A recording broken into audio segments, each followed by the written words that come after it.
Let's talk about business model. This is a question that I will make a separate video on, and I'll draw this out for you because this is a question that I've gotten from a lot of people, especially from China. And so I really want to lay this out. How does the TenX business model work, since we give the best rate possible to our users? And with the best rate possible, we mean that we don't necessarily charge any extra fees. All we're doing is we're taking the best rate and we are trying as good as possible to forward that. Sometimes with some time delays, there's some small fluctuations, but it's nothing majorly, right? And all our users that have been testing our cards can confirm that. We don't uptick, we don't charge anything extra. So how does this work? Well, you kind of need to understand how the MasterCard or the Visa model works. So if you look at MasterCard or Visa, they're nothing else than a tech company. They're a tech company that license their system. And the way they do it is they always have a so-called acquirer system. This is a bank that looks for merchants or looks for acceptance points. And they have a so-called issuing part. Okay, so you have the acquirer and the issuer.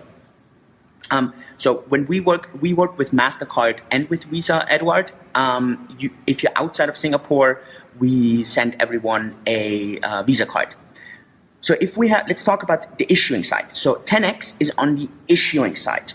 Right now, we are not allowed to issue ourselves because we don't have a banking license yet. So we work with partners that we can issue from.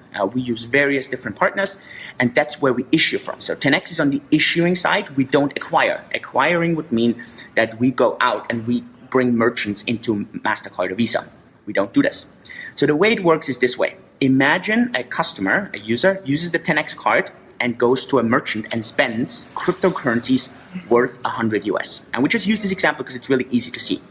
So the moment they spend 100 US, they get value from the merchant of 100 US. So the customer has no fees, and that's really, really important.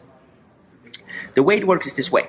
The moment the merchant swipes that card through, the acquiring bank is notified. And there's a percentage from the $100 that gets subtracted from the merchant. So let's say, and this is just a pure example, it's 3%. So the merchant will not get the full $100 from the MasterCard or Visa system. He or she will get $97. So there's $3 left over in the entire system, and we need to look at how this is being distributed. The acquiring bank will take a small charge out of this. So let's say, and this is a pure example, from the $3, they take 30 cents, just an example. MasterCard or Visa will also take their cut. Let's say they take another 30 cents. So now there's $2.40 left over, and there's still two parties that have to be paid, namely the issuing side and TenX. So the issuing bank takes a cut, and let's say they take another 40 cents. This is just an example. And let's say TenX is left over with $2 out of the $100.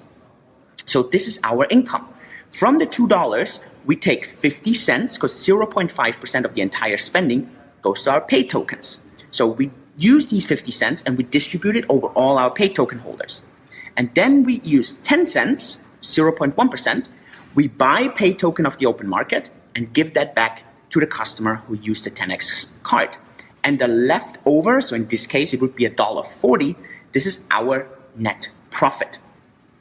I hope that kind of makes sense. So it's the merchant that has to pay for all this. This is a traditional system. This has nothing to do with TenX. So if it wasn't for TenX, let's say this was a traditional other MasterCard or Visa system, it would be the exact same system. So it's always the acquiring bank takes a cut, MasterCard or Visa takes a cut, the issuing side takes a cut, and has a profit share maybe with the company who's actually doing the work. So I hope that kind of makes sense. And I'm going to draw this out in a special video so you kind of see this in a more graphical kind of interface. So that kind of makes sense how our business model works, because we don't charge the user. Now here's a question that I get a lot, and that's the question: imagine I spend Brazilian real. Do I not have any exchange fee because I'm spending Brazilian real? Between the acquiring bank, where you're actually basically spending the Brazilian real, and our issuing bank, there's a so-called interchange fee.